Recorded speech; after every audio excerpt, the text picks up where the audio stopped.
You are listening to the Children of Film podcast. We're a 1.5 hour long dick joke.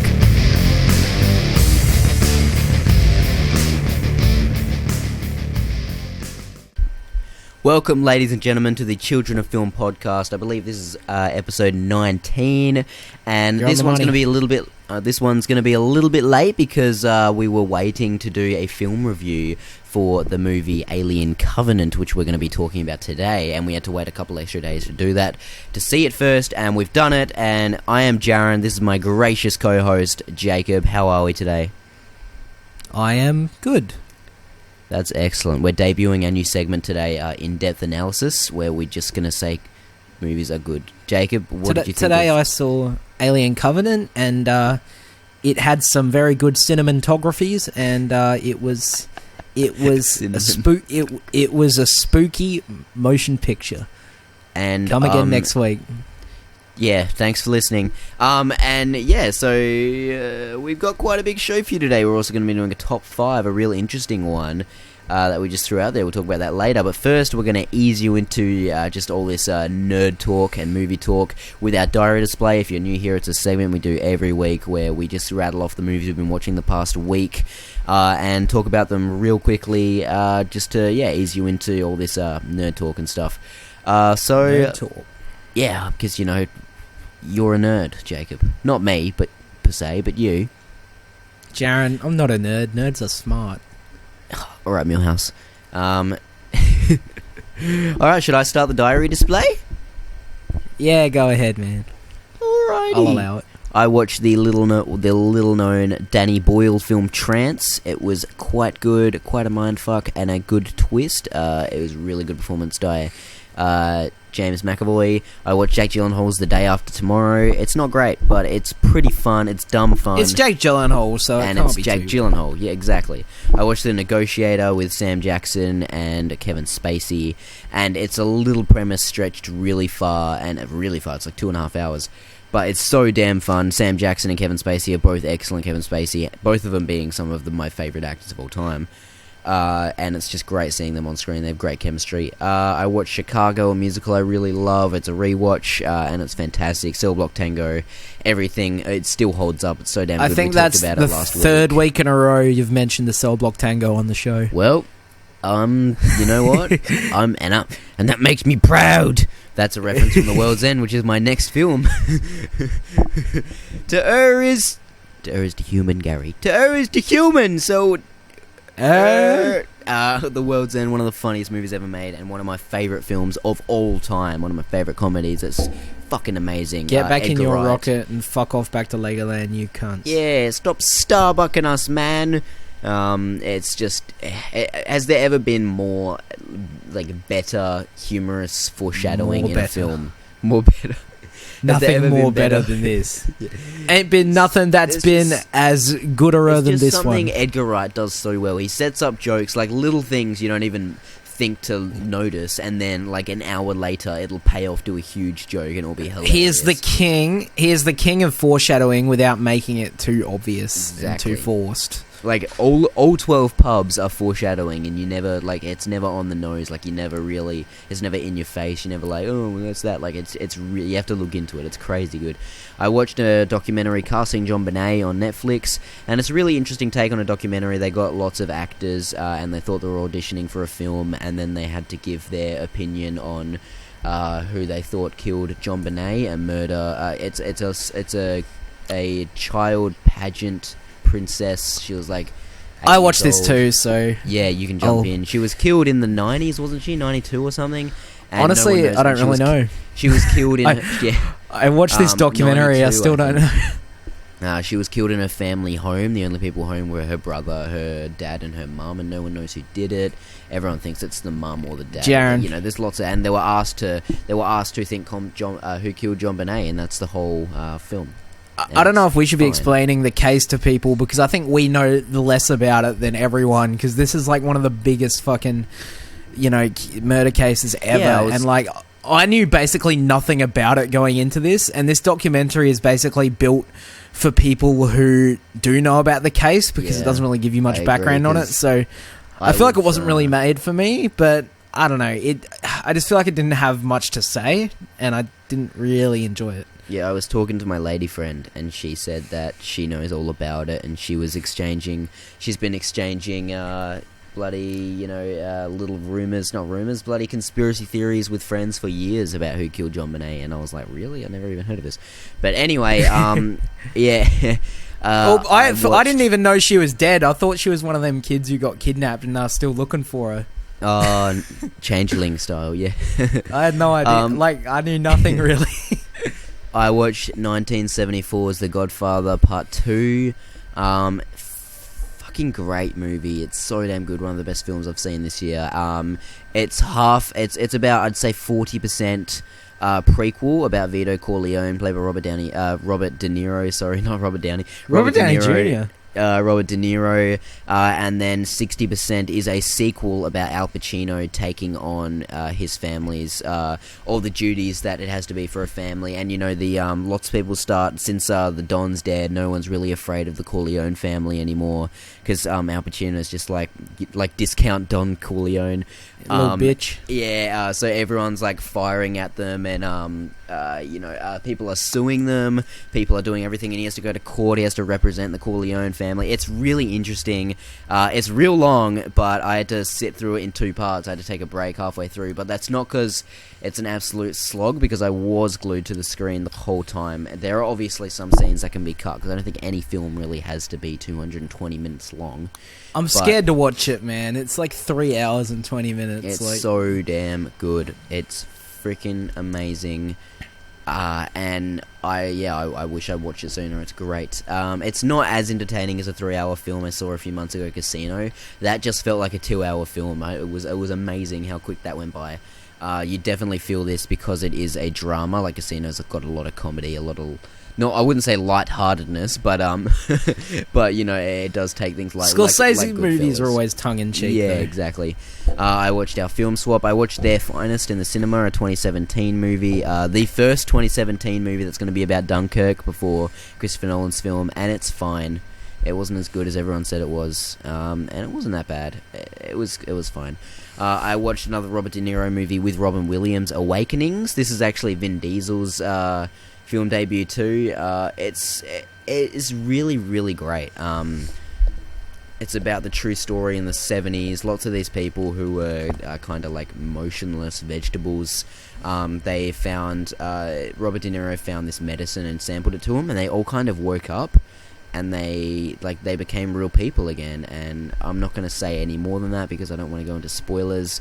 But it is really, really great. It's not too long, and it's on Netflix, and it's really good, and I recommend it. And Robert De Niro gives one hell of a performance, Oscar nominated for it. I'll add it to the queue. The man's amazing in everything. It's really, really great. And there's one bit towards the end of the first act involving Robert De Niro that almost shed a tear down this manly man's face. I wouldn't say... yeah. I watched 2017 movie that I know you... Thanks, man.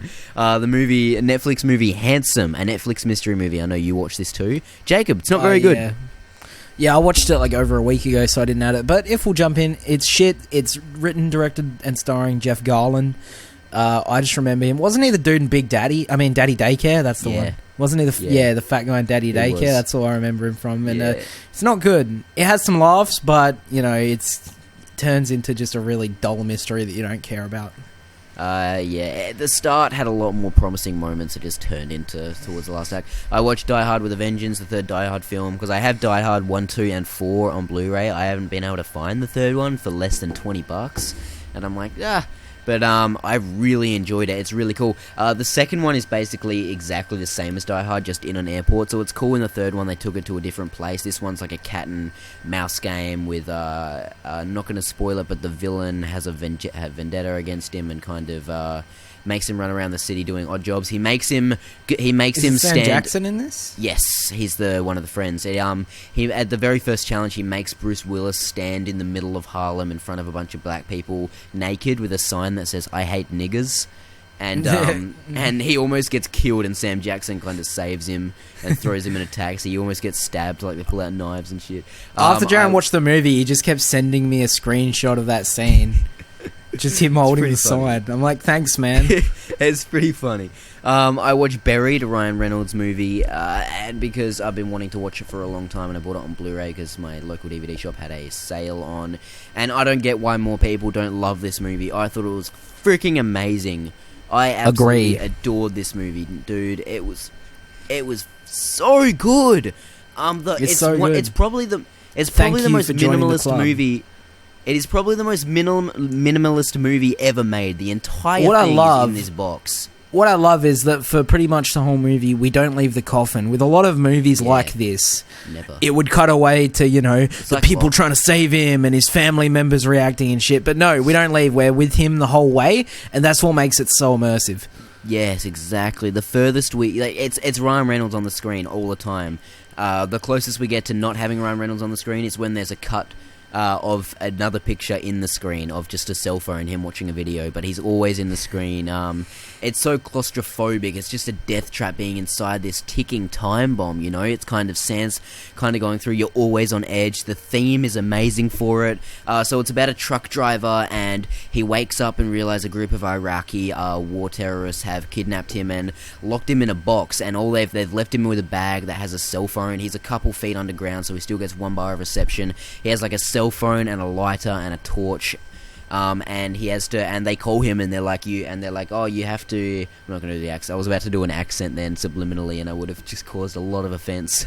But they're like, oh yeah, you need to call the Americans and get us $5 million, and he tries to call everyone, and it's so heartbreaking to see him go through this. Robert Pattinson is actually one of the voices of he voices Dan Brenner, which I didn't realize. Okay, really cool. I didn't know that. Yeah, that's cool. He was really great. The guy who's guiding him through. Yeah, exactly. Wow. No, I didn't know that at all. Yeah, no, and he's really damn good. He was great. He's because they have like an Iraqi, because it's a big threat down there, and they have like an Iraqi terrorist group, and he's like the head of it, and he's like walking him through. He's like, all right, well, we can track this cell phone, and it's really short, and it's just freaking terrific, and Ryan Reynolds is it's his best performance by far, because not saying everything else he's done is bad, but he's just amazing in this, man. And can't spoil anything, but the ending is phenomenal. Yeah, it leaves you stunned. The ending is terrific. I was just sat there. I sat through the whole credits with my mouth open. It's amazing.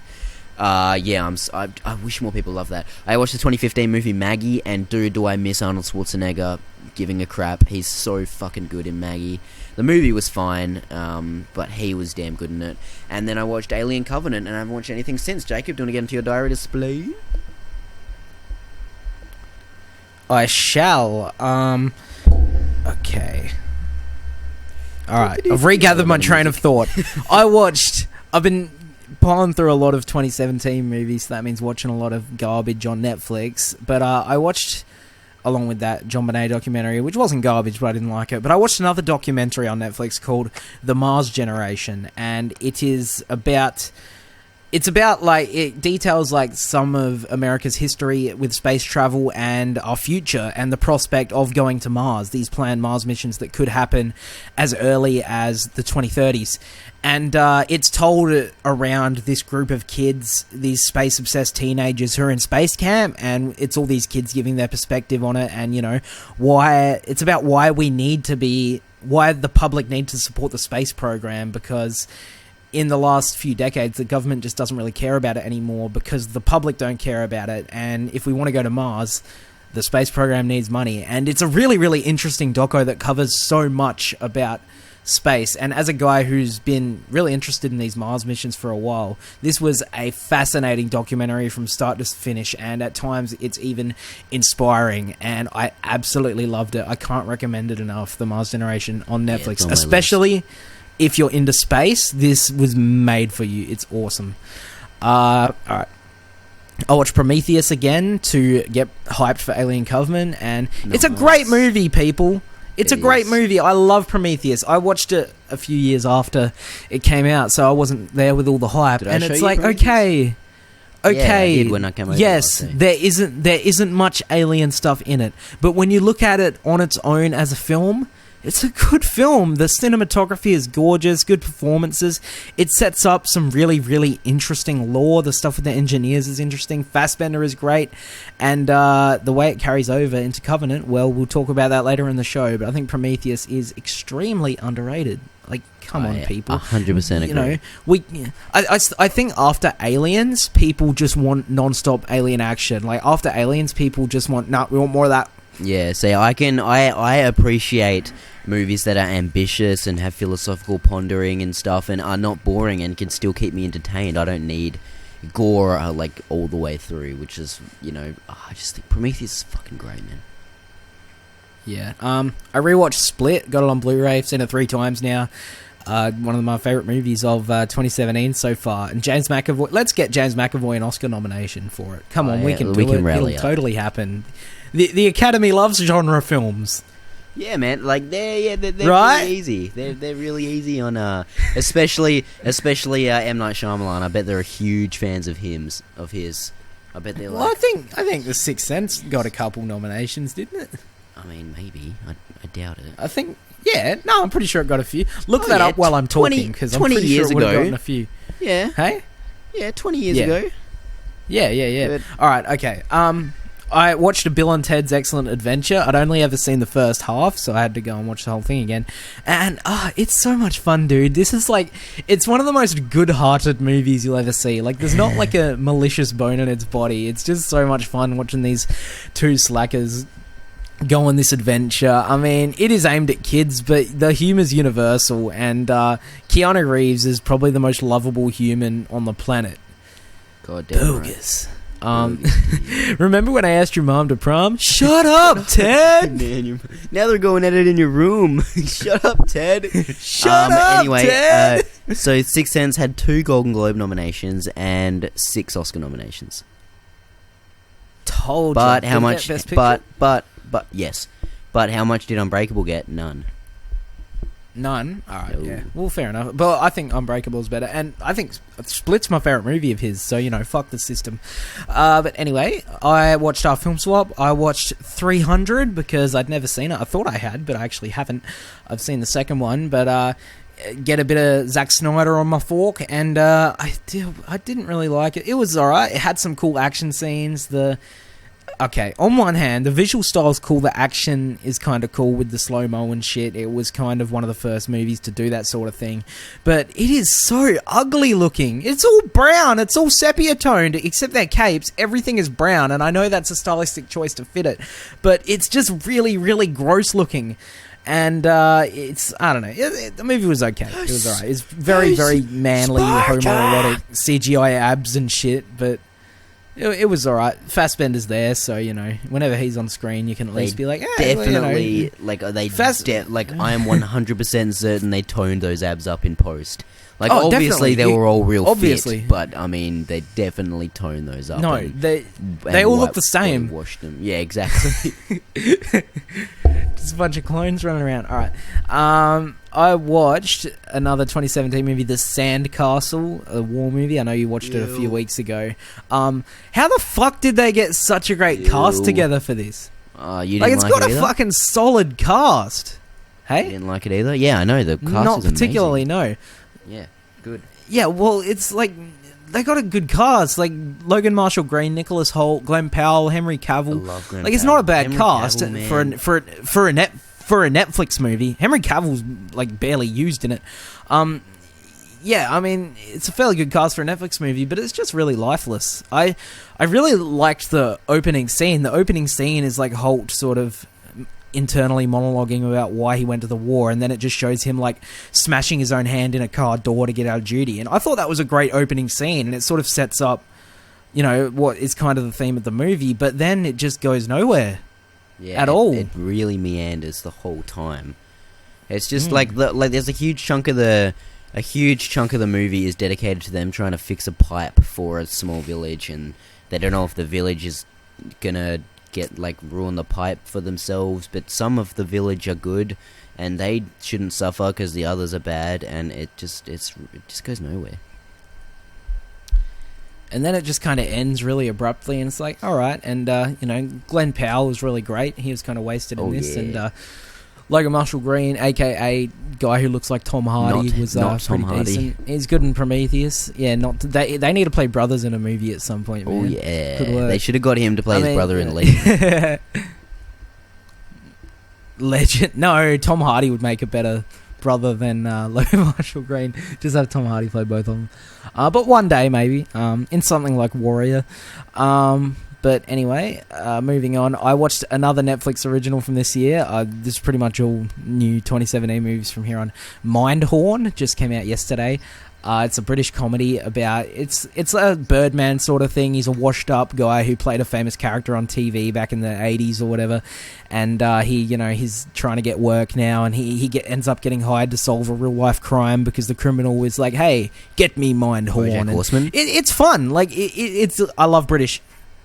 Yeah, I love British humour, so it kind of taps into my heart in that regard, and it does. The laughs are there, like it does have laughs. It's very farcical and it's very predictable the way the story goes, but Julian Barrett, the main guy, gave a really charming performance, and it was fun. It wasn't amazing, but you could do worse when it comes to Netflix originals. So you could do way worse. You could do a lot worse. I mean, I would call this a good movie, so you could do a fucking fuck ton worse than that. Another 2017 movie I watched, Fist Fight. Just the premise alone, you'd think, why is this a movie? It's Ice Cube and Charlie Day, and they're two teachers. Charlie Day's like a pussy pushover teacher, and Ice Cube's like a tough teacher, so he's basically... They play themselves, is what I'm saying. One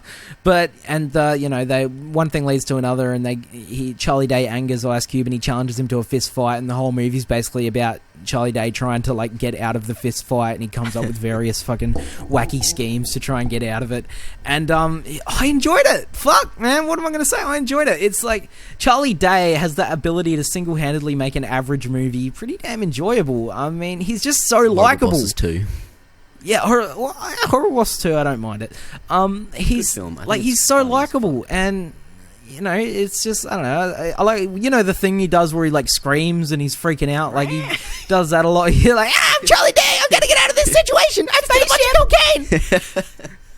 And I've just been binge watching It's Always Sunny in Philadelphia, so I'm just on a Charlie high right now. But it's a fun movie. It got a few laughs out of me, even though we have heard most of the jokes before. But the actual fist fight is pretty good as well. It was very, very entertaining. Although a lot of weapons are used too. It's not just a fist fight. But I wanted to say I saw the trailer a lot in the cinema, and I've always wanted to watch it because it looked kind of funny. There was always one thing in the trailer to me that stuck out like a sore thumb, and it's a scene in the trailer where there's policemen. And he calls them, and they're like, get in there and take your beating like a man. I'm like, policemen would never say that.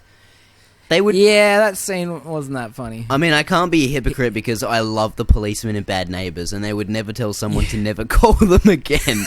But that is funny, and never call us again. But they're like, get in there and take your being like a man. I'm like, what? It was all right in the movie. He basically calls them up, and it's one of the... It's been happening in tons of movies where a character says something and it just sounds like a joke to them and shit.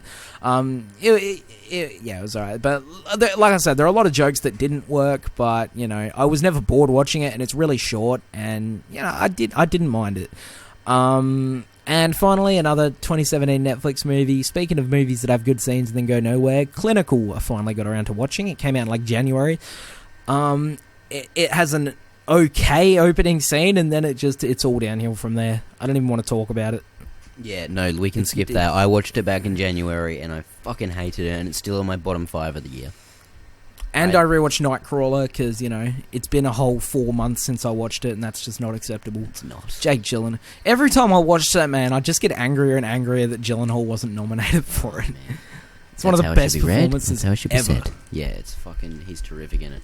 Alright, so we're going to get on to the movie news this week, and we do not have many news whatsoever. We only have 2 small articles, because we don't much. We don't care about rumours and rumblings, just bloody read them up yourself. We heard that Wonder Woman is a mess! Shut up, who cares? We don't give a fuck. When it's solidified and it's fact, come find us. Here is a fact, Jacob. Bloody Emily Blunt and Tom Cruise are confirmed for Edge of Tomorrow sequel / prequel? Cruise was always confirmed, but... / prequel. Yeah. So, Tom Cruise said that he was anxious towards doing it, but Doug Liman and him both really enjoyed the script, and they're coming back. And yeah, and we got a title. We got a title for it. I'm still mad that they in the marketing they kept trying to change it to Live Die Repeat because people didn't go see Edge of Tomorrow. So it's like, let's just change the fucking name. Maybe the mouth breathers will buy it this time. And this one's called Live Die Repeat and Repeat. So it's like they're really leaning into that, aren't they? Yeah, I mean, I kind of like I'm on the opposite of you. I kind of like the tongue-in-cheek title. I think it's pretty funny, but I think the title would work a lot better if the first one was called Live Die Repeat. All right, I still do think it's a better title than Edge of Tomorrow, but the thing is, you can't fucking change the title after you've already released a movie. Like they did. It's officially called Live Die Repeat: Edge of Tomorrow on Blu-ray in America. Yeah, like you can't do That's that. What it's called. They're just like, let's just try change the name, see if it'll make money this time. But it obviously did okay if it's getting a sequel. Oh yeah, I mean, people love it. Word of mouth really spread this around. I don't think there's anything like that impactful to this movie, but to the first one, but I think it's a hell of a fun time. It's so goddamn It's really fun. Surprisingly good. Yeah, and everyone expected it to be fine, and it was really quite good.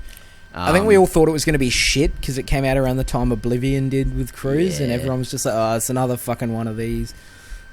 And yeah, it turned out to be really great, which we shouldn't have thought, because I mean, Emily Blunt is in pretty much all good stuff. Let's not talk about Girl on the Train. Huntsman? Sorry? The Huntsman? Alright. Yeah, alright. She's not in all good things. Let's just enter there.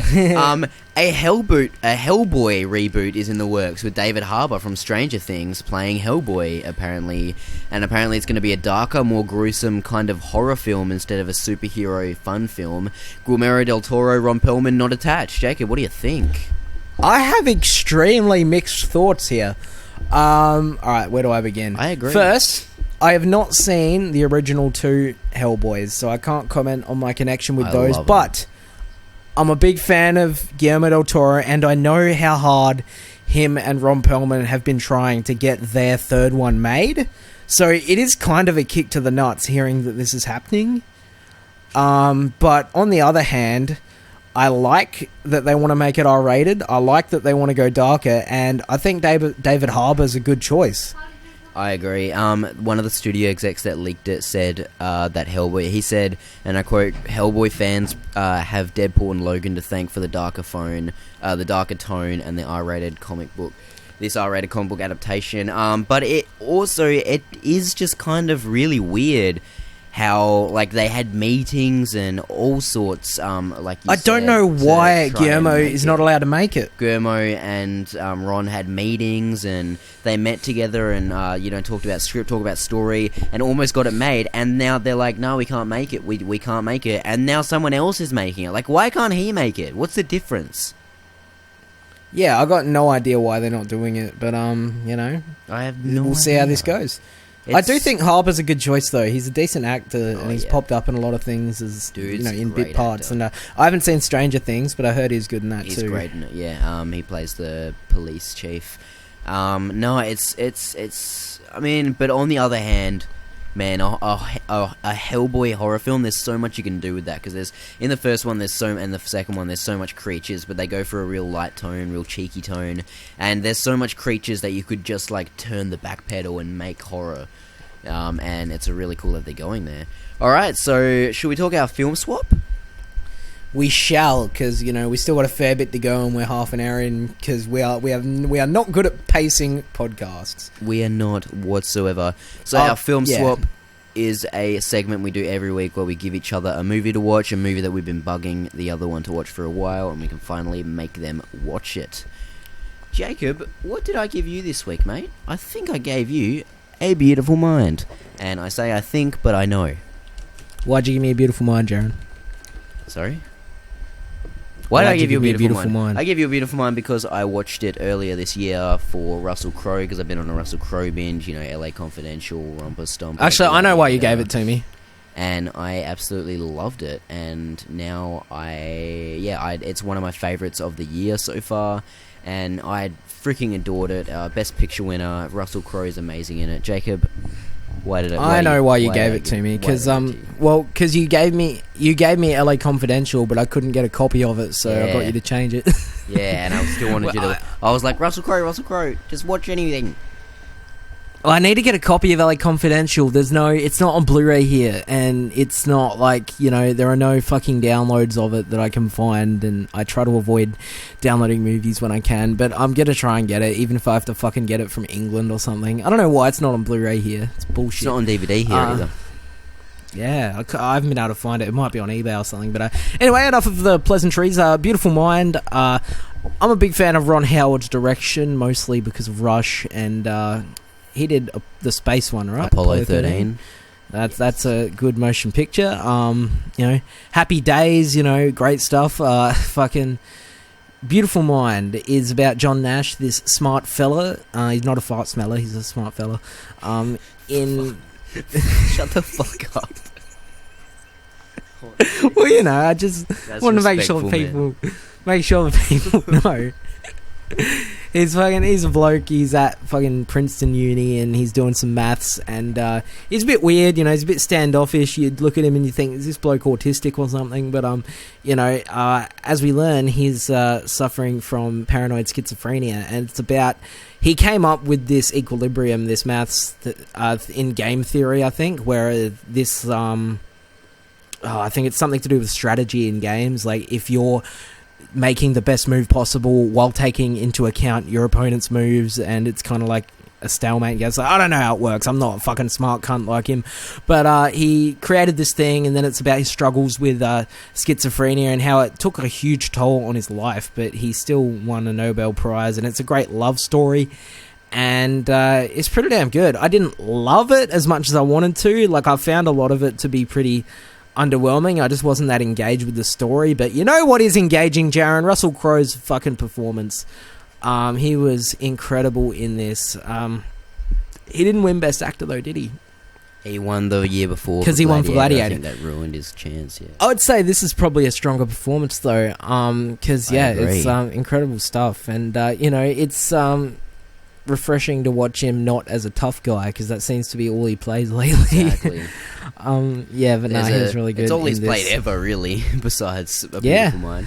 But there is a scene in A Beautiful Mind where he's walking in his university, and he's got schizophrenia. He talks to people around him, like Ed Harris plays this drill sergeant, and he talks to him a lot, and he's trying to block him out and talk to him, and he doesn't know who's real. Like, he'll touch someone and be like, "Oh, you're real, I can feel you," and he'll and he'll talk to himself and talk to other people, and he's just walking through the university, minding his own business as a professor, and these kids start following him and making fun of him and mocking him, and he looks at him and he's frightened, and then they're like, "Ugh," and he's starts running away, and they circle him and start making fun of him and throw shit at him, and he's just starts freaking out, running around, and it's just terrific.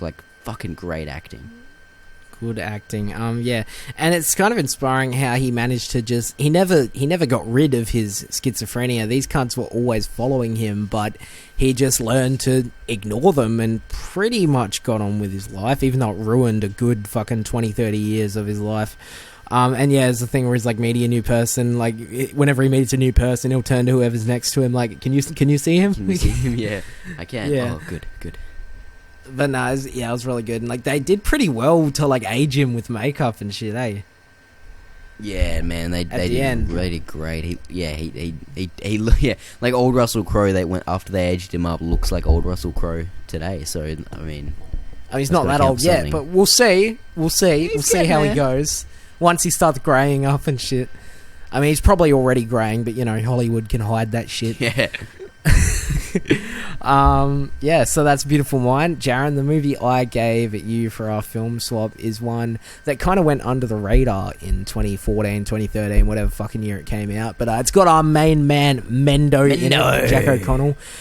From the direct, not many people know, but it's from the director of Hell or High Water, David Mackenzie. And if you love Hell or High Water, go back and watch this. Jaron's going to talk about it in a minute. It is Start Up. So Startup is it's an English prison drama, and so basically, to be Startup is to be underage and be put in an adult penitentiary. So it's about Eric. He's 19. He's not 21, and he gets put in an adult penitentiary. Are you laughing? No. Oh, okay. Anyway, I thought I was saying something wrong, and I was like, "Fuck, am I wrong?" But I don't think I am. I didn't say anything. Yeah.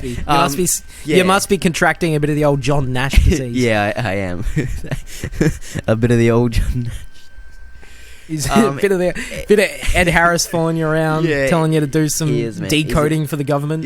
Man, if Ed Harris was following me around, I'd tell everyone. I wouldn't hide that. That'd be awesome. So he's really arrogant and he's like ultra violent. Like, this movie is brutally realistic and he is ultra violent. And he's transferred to the same adult prison as his estranged father, Ben Mendelsohn, who kind of like runs the prison. Everyone knows him. Everyone's kind of scared of him. Even though he's like not a big guy, he's just like he's not the top dog, but he knows. Oh no, he's not the top dog, but he's friends with all of them. Like, all the people who like don't like each other, he's friends with all of them. He runs around, and he's a bit of a lad, and so it's really an exploration of like a father-son relationship. And like, because that's what the main theme of the movie is, and it takes place inside a prison, so it's a kind of a simple story, but with a different premise, one that we don't really see. Like, what other movie do you know is a prison drama about a father and son? It's really interesting and it's really great. The acting is terrific from everyone, especially like Jack O'Connell, man, is so great, and Mendo steals the show. Every scene he's in, Mendo is just so goddamn good. Some of these scenes are hard to watch. As I said, they're really ultra violent. They're really visceral. There's a scene where he just takes a shit in the toilet, and then his gang comes and tries to put his head in it. And it gets really it gets really sad. Like, some of the things that happen. I'm not going to spoil anything. Like, I'm not going to talk about any of the plot points that happen in prison because a lot of it's spoiled. But he gets involved with gangs and people of a different color, and Mendo starts to not like that, and some other gangs don't like that, and it evolves from there. Yeah. There's an anger management class kind of subplot, which is really great. Those scenes were really good too. Yeah. Especially when but like there's all the usual shit with like corrupt prison guards and stuff. Yeah. And it's like, prison's pretty bad there. Like, they don't really treat them as human beings. No, like, it's not like a luxury prison you see in other places where, like, they get a TV, they get some soap, they get some shelves. Like, these are horrible. These prisons are, they're real bad. But no, I mean, they are. I mean, they're given lighters and cigarettes and blades and whatnot. It's not as bad as American prisons, I don't think. Nah, but no, it's really great. The production value, I thought, could have been a little better. Sometimes it just looked like a hospital with bars on. But I'm pretty sure it was filmed in an actual prison, so. You blame the architect of the prison. Yeah, I will blame the architect of the prison. I don't think it was. I'm going to say you're wrong there. But who knows? I'm probably wrong. Whatever.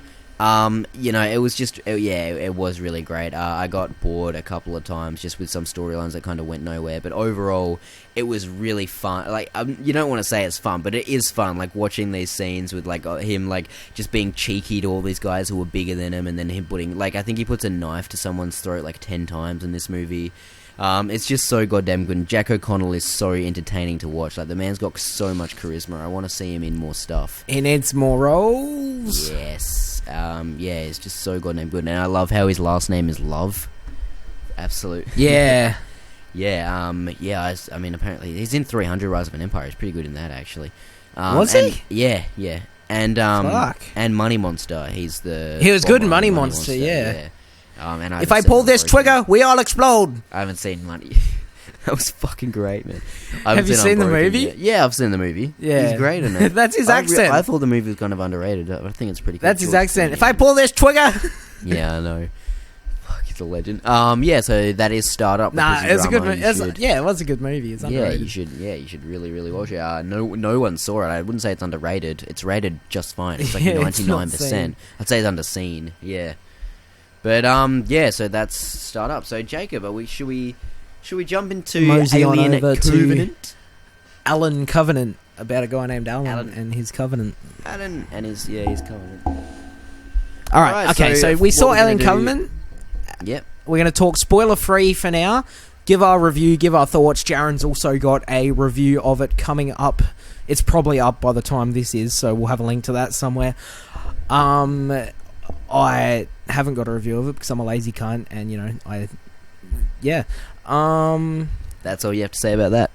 Well, I edit these podcasts, which take a while, and by then I can't be fucked really filming anything, but, I will get back into it if I get some motivation into me, which is a big if. But anyway, we're both really excited for Covenant because we're both Prometheus fans, and I think a theory we are going to have with this movie is that if you like Prometheus, you're going to like this, and if you hate Prometheus, I don't know if you're going to love this movie. Yeah, it won't be for you. Alien Covenant, like we just said, is really like Prometheus, which is why if you like Prometheus, you like this. I mean, it has a bit more of alien stuff in it, but it is definitely, you can tell it's definitely of the Prometheus kind of lore and franchise. It's definitely a sequel to Prometheus more than it is an Alien reboot. It's 100%. Yeah, it is 100% a sequel to Prometheus. I'm glad that Ridley Scott stuck to his guns and, continued telling the story he wanted to tell instead of just caving into fandom and going completely in the Aliens direction. Yeah. And that kind of results in this movie that's a hybrid of the two. It's a hybrid of Prometheus and Alien. And a lot of people see this as a flaw with the movie. I see it as a strength because it's really about where the two franchises converge and we're getting closer to that original movie. Oh, yeah, you can definitely tell we're getting closer to that original movie. So, yeah, we start off in a ship with our illustrious crew. We have Michael Fassbender. He stars as Walter, the new android, because all the androids in this universe, obviously before they started making the Android and Alien and Aliens, were designed to look like Michael Fassbender. Catherine Waterston plays Daniel. This android is a lot less human-like. He's a lot more robotic and pragmatic. And because of things didn't go too well with David last time. They didn't. David, I guess you could say him killing people was not too well. He killed not Tom Hardy. He killed... Yeah, fuck you. No one kills not Tom Hardy except Tom Hardy, you fucking prick. Yeah. Yeah, what a wanker. But this movie, so it's a colonization ship. So these people are going to go find a planet, which is about, I think they said 7 years away, and they're going to go colonize it. And they find this planet, not shortly after they hear this sort of distress waking signal. up. Yeah, and they're like, and they look on this planet, and it comes out of nowhere. They're like, why we hear a distress signal from this planet. We've never seen it on any... we've I blame Danny McBride's character, Tennessee, because he's like, hey, that's human music. That's Take Me Home Country Roads. Hey, I never mistake John Denver. Yeah, so basically he fucked him. So, you've got Billy Crudup, Catherine Waterston, Danny McBride, Damien Bashir, Carmen Egojo, something like that. The girl who got her neck cut open in Your Next? Yeah, exactly. Lots of great people in this on this ship, and obviously they all have partners because it's a obviously to colonize a planet you need to do that good. Jaren, Noah's Ark, 2x2's symbolism. Yeah, you're right. You're on the money there, Ridley. He is, man. There's our film analysis for you. Yeah, Ridley. So but we're just gonna chuck like the most obvious Jesus metaphor in there, and it's a Zack Snyder movie. No, Alien. Yeah, and so they go to this planet. Some of them do, and it's covered in storms, so it's kind of hard to get there. But once they get there, they realize that this planet may not be what it seems. Maybe there's some human life on here. Maybe there was. Maybe there is. Maybe there's not. Maybe it's alien. Who's to say? What's fair to say, Jacob? Let's ask Dr. Dre. Yeah, it's Eminem. They went looking for a place to live, and they just found David. Yeah, they find David on this planet. Are we gonna say that in this? And dude, David being the movie is not a spoiler because he's a big part of the plot. We knew he was coming back. He was there at the end of Prometheus, and David's in this. We're not going to spoil what he does, but David's here. David is here, and they find him on the planet, and they're about to be... It's cool, they're about to be attacked by these not aliens, these not... I think they're called neomorphs, I think Ridley called them, and they're like... I don't know, they kind of look like a... just like a facehugger, like worm that's just gotten big and didn't change form. Yeah, it's like 4 feet tall. They're real quick. They're deadly. Like one of them bites someone's neck off, and their head goes flying. It's so cool. The cinematography in this, Jacob, is fucking amazing. The cinematography is amazing. Some of the shots where they're going over the lakes that are just stand still. The opening scene is actually, we see David from Prometheus being created by his that was the cool creator. with Guy Pearce. Yeah, young Guy Pearce. It was so cool. And that was a cool scene where he plays the piano and stuff. And like you can, it really shows the beginnings of how David ticks. Like straight away, David's like, so Guy Pearce is like, oh yeah, I created you, and he's like, you created me, but you're human. He's like, yes. He's like, so you will die and I will not. And he's like, well, I mean, if you want to put it that way, mate. I mean, he doesn't exactly say that, but, you can definitely see the beginning. Yeah, but he's like, you created me and you want me to help you find your creator. Yeah, but you will die. But, the major theme of this movie is creation and, creationism. The good, the bad, and the ugly. How far is too far? What should we create, like these robots that we've created, like especially with David going off the deep end, should we, it goes a long far, like finding our maker, finding out if we should make these things, like creationism is the biggest point in these films, and that's what I love about these films as well. They're real ambitious. They're not dumb sci-fi films that are just about people getting killed. They have a lot, Ridley has a lot more on his mind, a lot more themes, a lot more. When you go digging and you'll find them. There's nothing incredibly deep, but at least, he's actually trying to look into something. I don't know. I think some of this stuff, especially with the engineers, you really look into it and it can get quite complex. But yeah, on the surface level and, a bit in, it is just, it definitely looks like your smarter than average sci-fi film that does have some more on its mind. And, yeah, it's really cool. Hopefully the next one in the trilogy is going to link up with Alien, which will just be amazing. I'd say Michael Fassbender is amazing if we want to talk about performances. We've talked enough about the plot and the story and shit. Fassbender is amazing. He steals the show as Walter and David. I think the character David in general is a fantastic addition to the Alien franchise. It's sort of reinvigorating it, and it taps into a deeper fear than just the surface level spooky alien stuff, which is scary, but we've seen a lot of the xenomorphs, and it's cool that, there's more stuff in this universe to be scared of. Exactly. More stuff like that. It's not your nature that attacks you like the alien. It's what we've made, handmade. It's terrifying. Someone I really hoped would be great in this movie because I've loved him from Danny McBride. I've loved him from all these comedies, Pineapple Express, This Is the End. I haven't seen Your Highness, but I've seen lots of even like bloody what's that Lonely Island one, Hot Rod. I love Danny McBride. He's so funny. He's and dude, he has some dramatic chops to him. He was damn good in this film.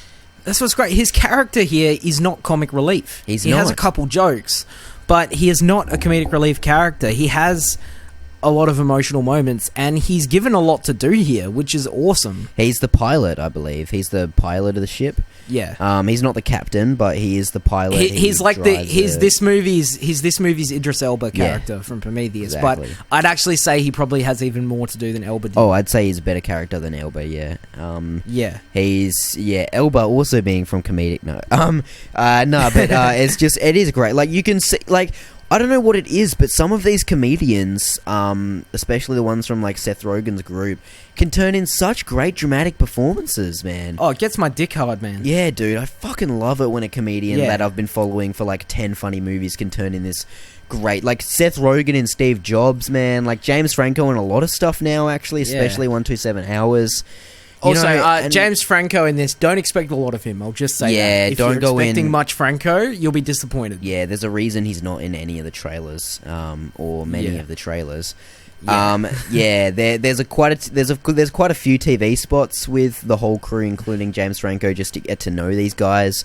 That's an interesting marketing scheme. Releasing I didn't clips watch those. No, neither did I, because I didn't want the movie spoiled. But I might go back and watch them now because they're not in the movie. These clips of James Franco and everyone wandering around and having parties and stuff, not in the movie. They're just there to get to know the crew, which is an interesting marketing development, releasing clips that aren't in the film to get to know the characters. I mean, I haven't really seen that before. It's pretty cool. I don't know if I love it, but it's alright. I'm going to go back. I might just watch them if they start doing it more. I might just watch them after I've seen the film, because in the chance of getting something spoiled. But no, I mean, I loved Alien Covenant more than most people are, and I can't wait. I'm going to rewatch it in the cinema, man, because I have to see that I have to see that cinematographies at least one more time before I go, and the performances, and I'm really invested in this franchise, and I want to see it again. As a horror type movie, it's intense. It had me on the edge of my seat a lot, and yeah, it was genuinely very, very intense. I mean, fuck. I never thought watching Michael Fassbender play a recorder could give me chills. Jacob, you hold it and I'll do the fingering. That's the actual phrase that came out of Michael Fassbender's mouth in this movie. Fassbender says this: you hold it and I'll do the fingering. No, you blow. You blow, you blow and I'll do the fingering. That's amazing. And that's an intense scene. It is. It's a great scene. I wonder if any of them even knew what they were saying when they said that, though. It's pretty funny. And without spoiling anything, Jacob, what do you think about the alien or aliens that show up in the film? What do you think they've done well? Yeah. I mean, the action scenes lacked a bit, I think, towards the end of the movie, but I wasn't disappointed. I would say, there was one scene that I was excited for that maybe let me down a little bit, but this isn't an action film. It's not an action film. Yeah, we'll finalise our spoiler-free thoughts, because we're running way over. I give Alien Covenant a 4 out of 5, but that score could go up when I rewatch it because I really, really loved it. But there are a couple things like the characters do make some pretty dumb decisions, and I'm not really a guy who gets bothered by things like that, but there are a couple times where you're like, come on, you guys are scientists, just do a little better, please. Yeah. And yeah, as I said, there are a couple action scenes that were a little lacking, but I really love this movie. I'm not I have no complaints with what we got. I'm not disappointed at all. Yeah, Ridley, yeah, I mean, he's done it again, and I'm giving this a real high 4 out of 5. As you would have seen in my review, if you've watched that, go check it out. It's just, yeah, I really, really enjoyed that. That could go up as well, like Jacob said, because I'm interested in this franchise, and, I'm a bias. I love this franchise, and I love these movies, and I think this was a really great one, and I am not let down at all, and like you said, I'm glad Ridley Scott stuck to his guns. So now we're going to talk about spoilers for a few minutes before we get into our top 5 of the week. And go away now if you haven't seen it. Just skip straight to the top 5. Fuck off if you haven't seen it. There'll be a top 5, and now. But don't fuck all the way off. Just fuck a little bit off, and then come back when we finish talking about Alien, because we've got a really, really good top 5 coming that we're really excited to do. After this, fuck back on. Yeah, so we'll have it. It'll be in the description where you can come back to. We'll probably put a thing on the screen. So yeah, if you haven't seen Alien Covenant, now's the time to skip forward. Alright, we're going to spoil the shit out of this movie, so here we go. We're back. Michael Fassbender, Jacob, David creates the original xenomorph. Oh, can I just say that I think cinema was invented for Michael Fassbender kissing Michael Fassbender. I think it was. I think that was their goal back in the 1910s. I think, dude, when Ridley Scott made the 1979 Alien, it was all leading to this. Oh, yeah. And it's the crux. This is... I mean, the Alien film won't get better than this. Sure, Fassbender was probably like an infant then, if he was even born. But dude, Ridley knew what that was the beginning. That was it. All led to this. Like the franchise can end now. Yeah, we can rest. Like we don't need to see where this goes. It's done. But yeah, dude, how fucking good is David in this movie, man? He's so amazing. I expected him to come back to some extent, but I didn't expect him to be basically the main character. The villain. Yeah, the villain. Like. There's aliens there, but really David is the villain. And what I was saying earlier about the deeper fear, I loved that. I loved that he shifted it to this, because yes, there's aliens there, and the aliens are very, very scary, and there's a xenomorph that they fight at the end that is scary as fuck, and it was really well done. But the fact that it is something that we as human beings created, that is basically going to be responsible for our downfall and creating these beasts just makes it that much scarier. And it's like, it's kind of our fault.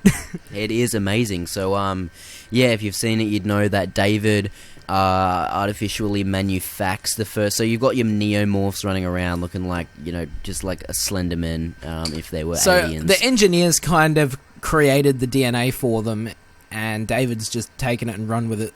Yeah, David has taken it, and he's kind of and so when he births, he's manufactured these pods, and he tricks the guy into. He's like, oh yeah, it's pretty cool. You can have a look at it if you want. The guy leans over, like obviously, boom. Why would you put your face on top of? I'm sorry. Oh god.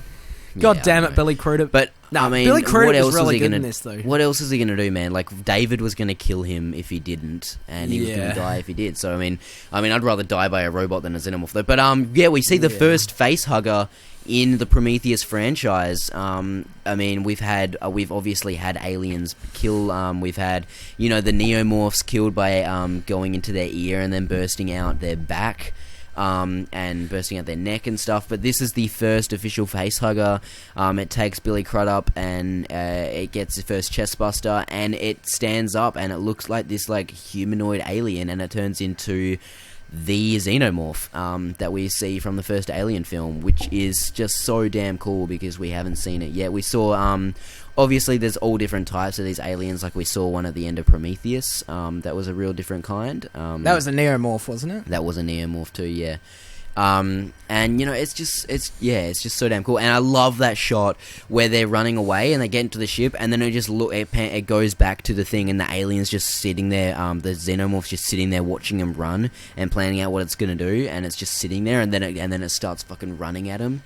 It's amazing. Yeah, I like how it tied into Prometheus. Firstly, David's fucking genocide of the engineers, where he comes in and just drops all of their own technology on them. That was badass, and it's like, this dude does not give a fuck. Like, it's crazy. Yeah, we set up these in the Prometheus, which I actually think is really cool. These characters of these engineers who are gods, they created the human race. And then David wipes them out. David genocides the entire population. He kills them all. Like, they walk into this place with all these ancient beings frozen, and they've got all these ships and all this technology. 9 years ago, David killed them. Yeah. What was I saying? But with Elizabeth Shaw from Noomi Rapace from the first movie, I expected her to return here, and as cool as it would have been to see more of her in it, I think it's very cool and very sad how David killed her, and it's not explained exactly how or when, and I think you can kind of think that he probably killed her as soon as she got him a new body and got him onto the ship. Yeah, I agree. I mean, and just used her as part of his experiments. I mean, he was obviously going to be pissed because the engineer ripped David's head off. That's why he was. Yeah. He probably had a little bit of a grudge there too, but it's just assumed. Like he talks about how much he loved her, and he's like, I do love her. No, it's the crazy thing is, I still believe him. he killed her, but I think he did love her. I think he does love her. Yeah, I think he does. And then he's like, but the newer model is obviously has been manufactured to not feel these emotions, and yeah, it's really cool. It sucks how the new one, Walter's gone now, but I mean, it had to be done. With that, you could say that how we have that last confrontation between him and Walter, where it's like, will you join me or you kill me or whatever, and then he gets back on the ship and it's like, oh yeah, I'm Walter, I'm back. I mean, it's David instantly. Oh well, Yeah, you could say, well, I think the moment he sort of, maybe like 20 seconds after he got on the ship, I'm like, yeah, it's David. But like, you could look at that and say, oh yeah, it's too predictable, obvious twist. But really, I don't think the movie really tries to hide it. No. Like, dude, he's just watching the fucking screen when he's helping him get away from the alien, and he's fucking, like, when the alien looks at the camera, he's just staring directly at it, and you can see that look of like curiosity and like, yes, here it is in his eyes. Like, it's David. I don't think the movie tries to hide that, but still the moment at the end where the characters find out it's David is amazing. Not even characters, only one knows. Yeah, only also just to say, I love that Danny McBride made it to the end. I'm so glad. Yeah, I mean, he won't be in the next. I don't know, that just puts a smile on my face. Oh, dude, and Catherine Waterston. Catherine Waterston was good as the obligatory Ellen Ripley type. Yeah. Yeah, those two were the last survivors, and they got in their pods, and as soon as they're locked in the pods, she asked him, she's like, David, Walter, will you help me build my cabin? And then he just sort of looks at her silently, and she's like, she's like, the cabin. David? And then he's just, oh, dude, his acting there was fucking terrifying. He just gives her the little shush, puts his hand over his lips, and he's like, don't let the bed bugs bite. And I'm like, fucking David! She's like, David, you conniving motherfucker! She's like, David! And then he freezes her. And then he goes on the phone and he's like, oh, you'll get this in 1.33 years. The entire staff of the Covenant are deceased. The only remains are the 2000. And then he goes in, he takes out some of the embryos that are frozen and puts in alien embryos. And so obviously, I love that ending so much. Obviously, he was pissed when his xenomorph that he created was killed, but he couldn't do anything because his master plan was to get the Covenant, the crew member of the crews of the Covenant asleep, so he could put his aliens. Dude, he's got 2,000 fucking ripe human bodies to play with. God. He is gonna go nuts. I cannot wait for the next one, man, dude. So does this mean we get more David? Oh, absolutely. Yeah, absolutely. He'll be the main character of the third one. Fassbender is the best thing about this franchise, man. I mean, yeah, he's the main character of both. I mean, arguably. Yeah, pretty much. Oh god. Yeah, but no, that whole end, that last 5 minutes and into the credits, I was just internally screaming, "Fucking David, you evil, you sneaky motherfucker, you!" Yeah. I just want to say I love the scene when it's nighttime and the neomorphs are running at him through the shrub. That's really cool. And I was spooky. A tiny little bit let down by the big alien fight at the end when she grabs it with the crane. The crane. Grabs it, yeah. And then she crushes it, which was badass. But I just wanted to see it do more. I mean, it was pretty cool. It was really cool how it was climbing all over and stuff. But I just wanted to see it do a little more. I don't know. It's that scene just felt a bit out of place because it was the one action scene that felt really blockbustery. You know what I mean? It's like they're flying around. There's the big crane and stuff. The last action scene was more, internalized, which was I enjoyed more. Because that's what I like about this franchise. The last action scene was very alien-y. Bombastic. Yeah. Yeah, the last one was cool. But no, I really love this movie. As you can see, I'm very excited. I'm just very excited about it in general. Yeah. No, I'm not let down at all. I'm so happy with Ridley and that he stuck to his guns and made this because it's just so interesting, man. Well done.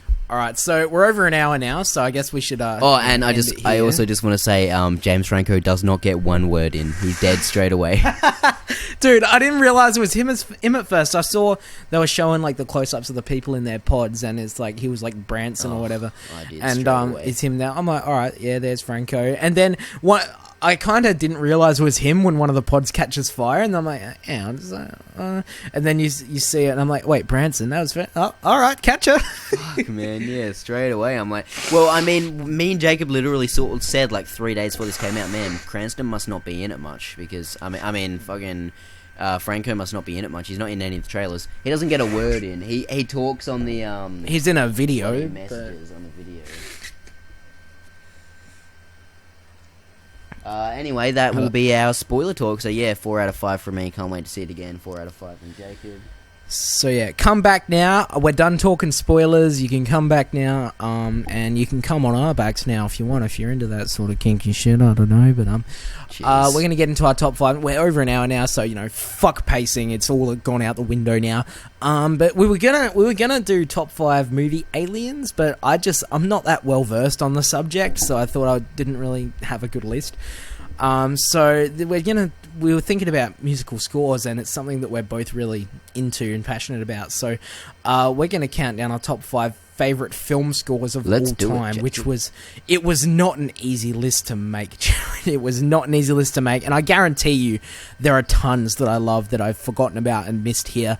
And I'm sure many will disagree, but it's very, very subjective, and we've all got different sort of things that speak to us. But we're gonna get into it. We're gonna have a fair few honourable mentions. So, Jarrett, you do your honourable mentions, I'll do mine, then we'll go to your 5, and blah blah blah. We'll alternate. I would absolutely love to. So yeah, we've got a fair few honourable mentions. I'm not a big score guy like Jacob. Obviously, I love a good film score. It adds so much to a movie.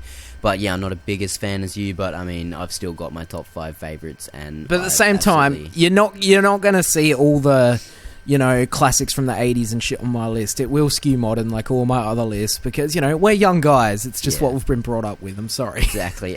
So a couple honorable mentions I've got. I mean, the classic original Danny Elfman Spider-Man score. One of the first scores I fell in love with when I was a kid. I used to love that music whenever it was on. One of my favourite movies is Shawshank Redemption by Thomas Newman. That's a great score. Pan's Labyrinth, especially the track Lullaby by Javier Narati, is great. +1 on that. Yeah. Black Swan by Clint Mansell I almost made my list. That's my favourite Aronofsky film. Another +1. It's in my 50. I love it. Inception by Hans Zimmer is a classic. Halloween by John Carpenter. Yeah, Halloween by John Carpenter is the classic. Less is more. Less is more has never worked better here. It's by John Carpenter himself, and it's just so goddamn. It's just a couple notes on a piano when Mike shows up, and it's just so effective. Aliens by James Horner. It takes the first Alien score and just jams it right up, with the screams in the background and the notes, and it's so great. The Lion King by John Williams. Is really, really good. And then my last honorable mention is Star Wars A New Hope by John Williams. It's classic, it's iconic, but I just didn't grow up with it, so I don't have that connection to it. But, it's everyone knows it. Yeah, alright. Is that all your mentions? That's my mentions. And Rocky, I'll go through one of... Rocky by Bill Conti. I've got a fair few as well. Yeah, you go. Alright.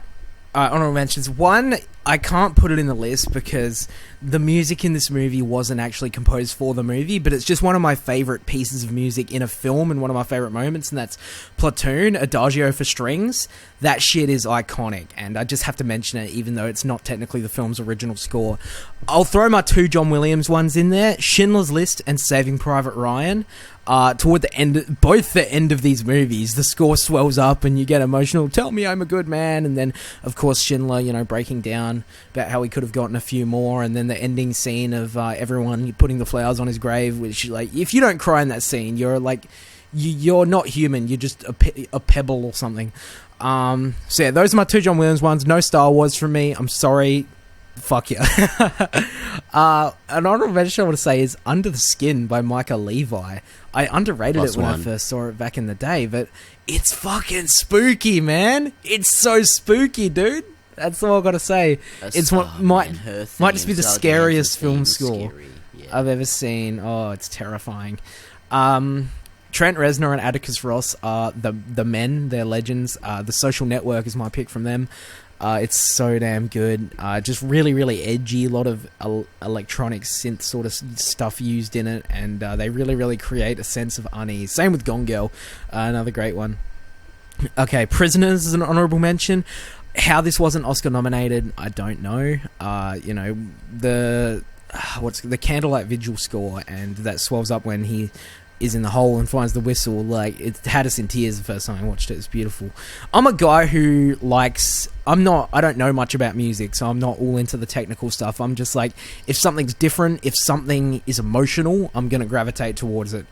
And my number 6 that it hurt so badly to leave off of my list of favourite scores is Nick Cave and Warren Ellis' score for The Assassination of Jesse James by the coward Robert Ford. It is absolutely incredible. It is so measured, and it stays close to its chest throughout, much like the movie, but it's a masterpiece. And toward the end, it is beautiful stuff, and it's made me get into Nick Cave's music and his band Nick Cave and the Bad Seeds, and they make some good. They also composed Hell or High Water last year, which had some good music to it. But yeah, that's all my honourable mentions. Jaren, number 5.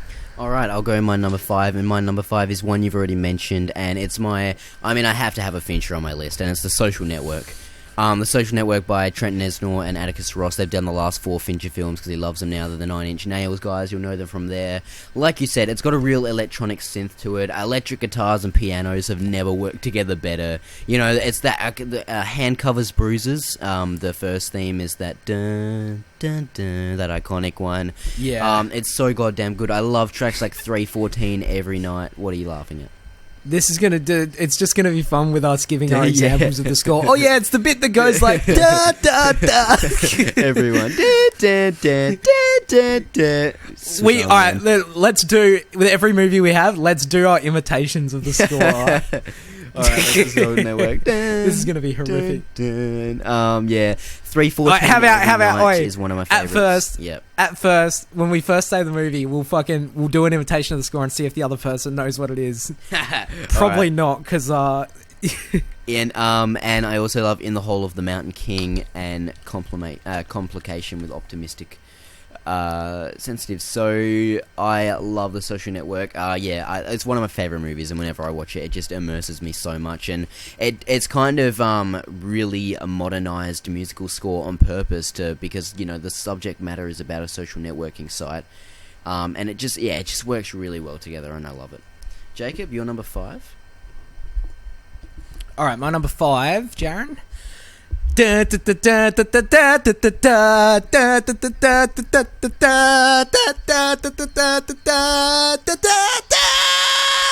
hard one. That was my number 5 until The Social Network came along and it bumped to my last honorable mention. I love the Rocky score, man. This movie, but then I'm like, of course, dude. Nothing makes you want to get out of your chair and start punching motherfuckers than this. I mean, I remember when I watched Creed and the theme played in the final fight in Creed, I was just like, yeah, the Rocky theme. The Rocky theme in Creed. Oh, it is like the most inspirational get up and go film score you have ever heard, and it's got to be up there. It's so good. Rocky is my number 5. My number 4, Jacob. This one's kind of more difficult. It's like there are some that are hard to imitate. So all right, this is just picture this really high pitch, right?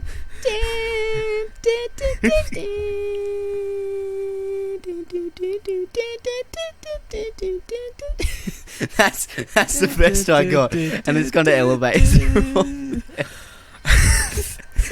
I got no idea. We're not going to get it's any the Forrest Gump score. Nice. Like the movie, this score is just full of optimism and joy. You know, the piano notes, the gentle percussion. It's really bold and grand. It just seems like, you know, this real big piece. It's a huge orchestraic piece, and it just sounds like it just makes you want to go home, give your mum a hug, and eat some warm apple pie. It's by Alan Silvestri, who did Back to the Future and the Avengers themes. Both themes I love, but this is my favourite of his. You know, it's it just complements the movie so well with the gentle-natured character of Forrest Gump. And yeah, it's just one of the best. Jacob, your number 4. All right. My 3 and 4 could be flipped in any order, but we'll go with 4 first. All right.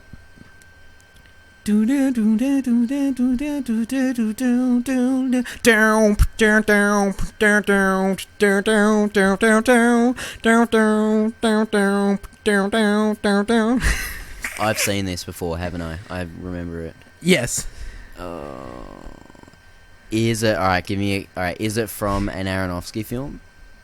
No, I don't know it. But it is by Aronofsky's regular composer Clint Mansell. It's Moon. Fuck.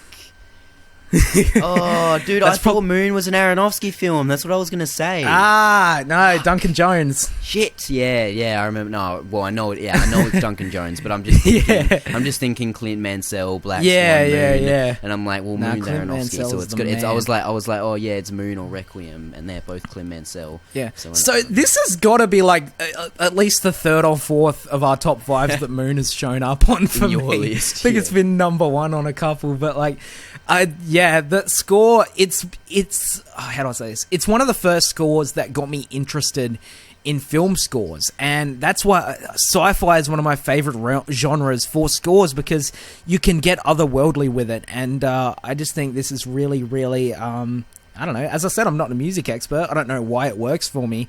It just does. That's fair, and I agree. It moves me. It's a great. And the sad thing is that's probably the best imitation I'm gonna have for any league. It's just gonna get worse. All from right, here. this might be my best one. All right, you ready? Dun dun. Batman Begins. It's Jaws. It is Jaws. The main theme is actually called Jaws. It's by John Williams, who's going to have a big showing on my list, obviously, with this and my honorable mentions. And yeah, this just might be his best. It's absolutely iconic. I mean, everyone knows the Jaws theme. It's been imitated like millions of times. Everyone knows it. Dan Merrill's theme song when he walks out and it strikes fear in all the enemies' hearts in the Schmodown. Jaws is just, everyone uses it. I love how Jaws, the theme song is used in one of the one of Kevin Smith's movies. I can't remember, but he used it and it's just so damn good. It might even be in Clerks. It's just amazing. The Jaws, when he's like moving the salsa chip, the chip and the salsa dip. And he's like, it's so, oh man, like whenever you think about that, like if you're swimming in the, if you're going for a swim, even if it's not in the ocean, if it's in the pool, and you just hear that melody, like you just like even if you're in a pool, you're like, want to get out of the pool. You're like, shit, I'm gonna get to the shore somewhere I can jump out real quick. It just strikes the fear into a generation and scared a generation of people. Because I mean, let's be frank, you look back on the animatronic, and it's not a perfect animatronic. It does look kind of bad, but one thing that holds up perfectly without a flaw is the score. And that's a catchphrase. It's iconic, dude. It is. You could know nothing about movies and know that thing. Exactly. If you haven't seen the movie and you don't watch movies and you hear "dun" and you're like, oh yeah, that's the shark theme. That's the shark movie. Exactly. You could never have heard of the movie and you hear that and you're like, oh yeah, the shark music. That score is synonymous with sharks in general now. Yeah. All right. Is that it for yours? Yeah. Right, I was just again. They at the aquarium. You go on this. You go on this walkthrough and it like moves you around this huge underwater aquarium. Don't tell me with they sharks play the going fucking and they Jaws play the music. theme. Yeah. Oh no, I'm never going to that aquarium. Yeah. It's only hammerheads. There's no whiteys, but I mean, it's still cool. Yeah, just hammer. No, hammerheads. Get your own music, hammerheads. You're not in the club. All right. Alright, my number 3, I have no idea how to imitate this, but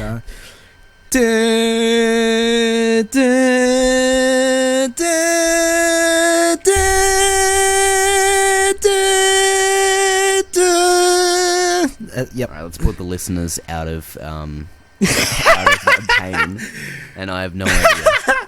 This is funny. It's I'm staying in the sci-fi genre. It's Sunshine. I can't go as high pitched as the music goes in this, but it is just some of the most powerful shit I have ever heard. The score is by John Murphy, and that main theme, Adagio in D minor, is just incredible. It shows up a couple times in the movie, but that whole end scene where they're getting close to the sun, and it's the race against time where Cillian Murphy has to fucking basically set off their nuke without getting into the plot. It's just so damn powerful, and it makes me tear up every time I watch this movie. And as I said, sci-fi I think is a great realm for scores, and this score was also sampled in Kick-Ass, in the scene, the scene where Hit Girl's got the strobe lights and shit, and she's trying to save Big Daddy. Like, it's like this music sampled in that scene as well.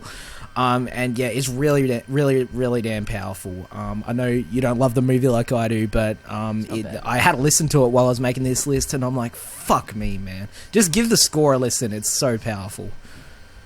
All right, and that's what I love. I love these big, grand, emotional sort of scores. I'm an emotional being. Yeah, and we all know it, Jacob. First time listeners know it. Alright, so are you ready for this one? Yes. Speaking of powerful.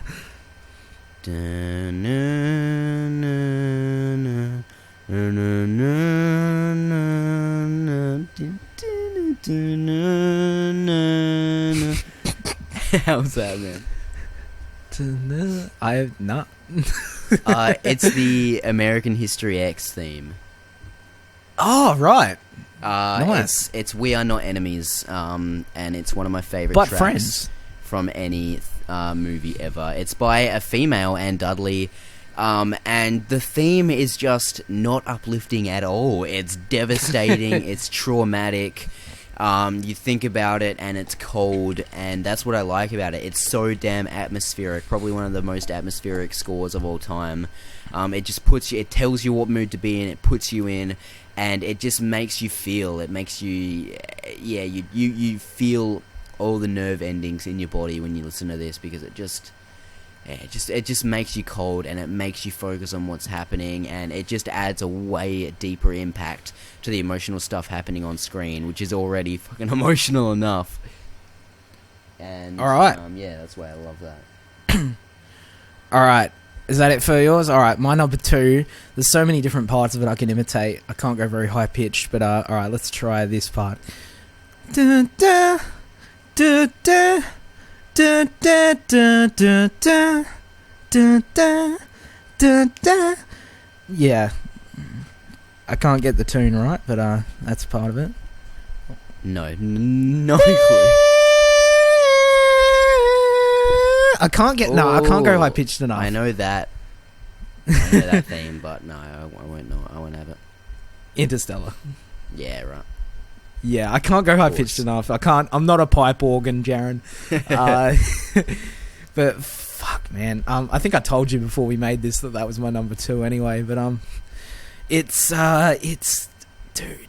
1, fuck you, Grand Budapest Hotel, for stealing this Oscar. I fucking love the Grand Budapest Hotel. In fact, I think it's a better movie than this, but this score should have won. Speaking of powerful shit, this is probably the loudest, most aggressive fucking score you ever get. Just absolutely. Pipe organs in your face. Sorry, headphone users.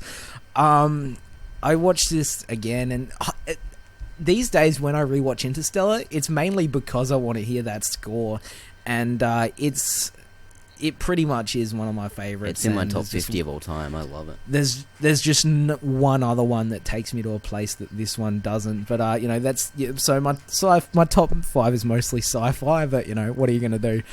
Jaren, what's your number 1? My number 1 is, in my opinion, one of the most beautiful, and I say this in all seriousness, beautiful pieces of music ever written. And so wait, Jaren. Yeah. Is Interstellar not even on your honourable mentions or anything? I was going to use it as an honorable mention, but I knew you'd have it. Fair enough. And before, this has been my favourite musical score forever, and I knew before even making this list that it would be my number 1, and it fucking holds up. Most beautiful piece, and Jacob... You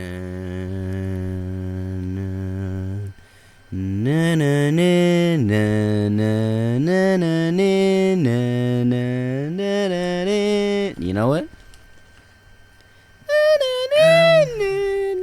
It's a Jurassic Park. Yeah, that's it. Is it Jurassic Park? Yeah. I was thinking that. I had to wait till you went high-pitched. I wasn't going to do it, but then I'm like, I have to. Nice. Jurassic Park by John Williams. That's why I said Jaws may be his best, but it's Jurassic Park. The first motif is which is the one heard most frequently, that is known as the theme from Jurassic Park, and it's introduced when the first visitors see the Brachiosaurus, and it's just it was created in an attempt to capture the awesome beauty and sublimity of the dinosaurs in their habitat, and they do move in herds. That line was created to be over the score. That it's just so goddamn beautiful. My Friend the Brachiosaurus is when that scene. Journey to the Island as well, Eye to Eye, and Welcome to Jurassic Park are all iconic for me, and it's just, I don't know, every time I listen to that, it takes me to a place, and I can just sit down and it can put me to sleep. I can do anything, and Jurassic Park, it used to be my top 50 of all time. I freaking love the movie, and whenever I watch it, I'm just listening to that score. I could watch the movie with my eyes closed. If you heard me talk about it, I'm sorry. I could watch the movie with my eyes closed and just listen to that score. I'd rather listen to the score than watch the movie again. It's a fucking great score. It's absolutely terrific, and by John Williams, probably the GOAT. movie composer of all time, in my opinion, and he's outdone himself with Jurassic Park, and I don't think he'll ever top it, and I don't think anyone will. It's iconic, it's synonymous with, just film in general, and yeah, I love it. Jacob, I'm excited to see what you're on. Right on. So this is our first, so you got no idea? Nope. So this is our first top 5 where we have 0 common threads in our 5. Yeah, interesting. All right. It just feels like I'm violating it by doing it because, but oh well. All right. I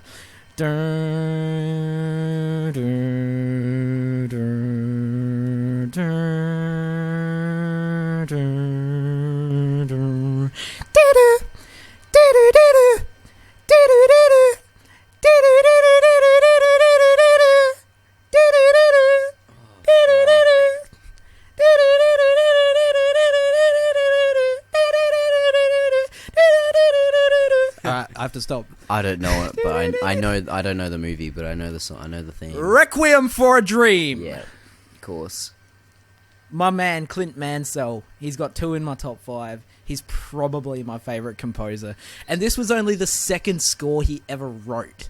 Like, he's the fucking man. After Pi, which was also a Darren Aronofsky movie, but dude, the main piece, Lux Eterna, is one of my favorite pieces of music ever. It just, oh, dude, the first time I watched that movie, it just takes you to that dark fucking place when we've got that montage.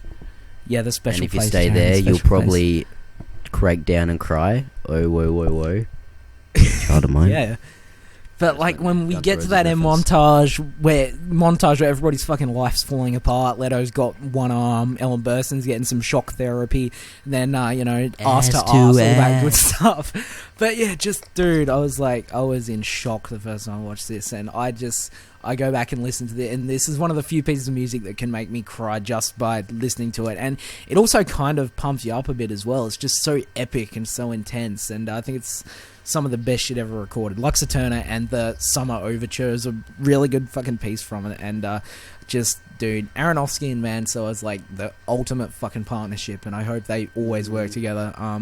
I just hope Aronofsky can come back strong after Noah. I liked Noah, but it's not amazing. But yeah, Requiem for a Dream, it's my favorite. It's one of my favorite film endings of all time as well. So yeah, very, very different list. I'm a little offended that you didn't have that anywhere, but you can be offended that I didn't have Jurassic Park anywhere. Yeah, exactly. Yeah, if you knew I would have it, why didn't you guess? Well, I said it at the start, didn't I? When I was like, before we were recording, and I was like, your number 1 will be Interstellar, and you're like, no, and I was like, it'll be Requiem for a Dream or some shit. So yeah, so we apologise for raping your ears there, but it fucking made me laugh, to be honest. That was good shit.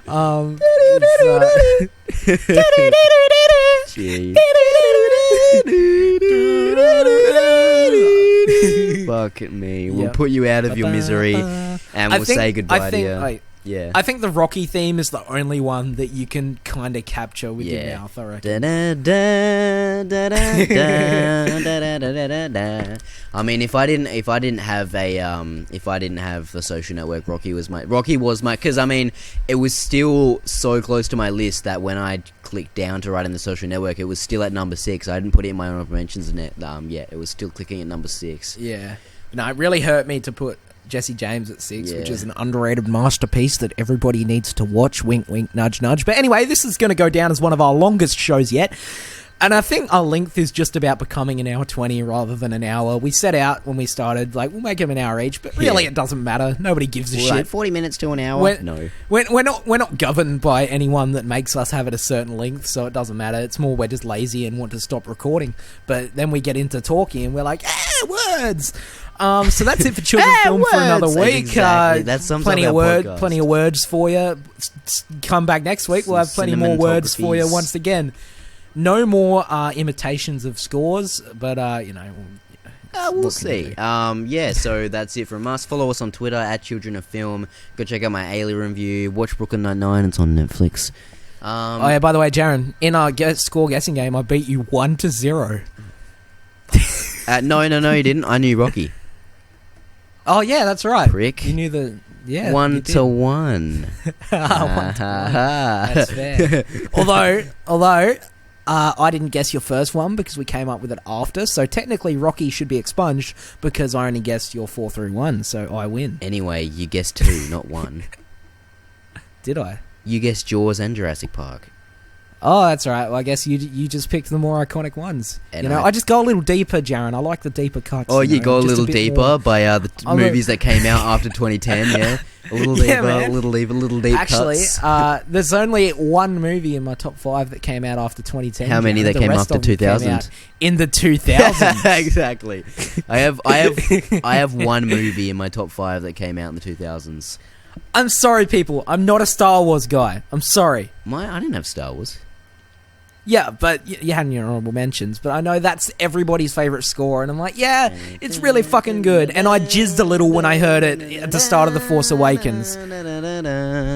Yeah, it is I liked it in Force Awakens more than the originals. That's just because I watched them on my tinny TV audio though. But like when that first title card pops up, the first time you saw Force Awakens, and it startles the audience. Yeah, it's like startles you. I'm watching it and I'm like, I actually genuinely the first time I watched that, when that first opening crawl came up, I almost teared up a little because of how epic it was. I'm not even that much of a Star Wars fan, but I just appreciated how long people have been waiting for this, and I'm like, I'm witnessing some history incredible. Here. But yeah, still not on my list. But yeah, that's our also podcast. Follow us on Twitter, Children of Film. Follow us. Just if you see us taking a stroll down the street, go ahead and follow us there. Follow us. You never know what you'll follow find. us on the street. Tail us in your cars. Put a private detective on us. You never know. Drag race me, Mad Max. I'll chuck on the Mad Max theme. Alright, yeah, that's enough singing songs. Follow us, blah blah blah. That's the theme. We like Alien Covenant. Now, fuck off. No, don't fuck off. We love you. Subscribe. We are Children of Film. Oh, we are leave Children us. of Film. We Yeah, both what's your like favourite? Alien Covenant. I love film. Jaron loves children. Leave us your top 5 film scores. We'll see you later. Do it. I fucking dare you. And send us some voice clips with your imitations, and we'll play them on the next podcast. We will play them. No, we won't. That's an absolute promise that we may may not probably won't play. That's a COF guarantee. Alright, see you guys. The best one wins a fucking... I don't know. The best one wins... I can't think of a witty prize, I'm sorry. Okay, and the best one wins a loot crate. The best one wins a subscription to audible.com. Yeah. Alright, the best one wins a Harry Razors pack. Alright, we'll see you later. I don't think, even if we got to a point where we had a big subscriber base, I don't think anyone would want to be associated with this show. Yeah, thanks for listening. Have a good day. Or night. Shut up and just leave, just say goodbye. Jaron, we are signing off, and I will make it my duty to close out the podcast in an efficient fashion. So, best of luck on your travels, everyone. Jesus Godspeed. Christ. And don't die. Yeah, it's a good point. See you guys. Stop adding stuff on, Jaron. I'm done. Alright guys, see ya. You've just listened to the Children of Film podcast. Man, it sucks to be you.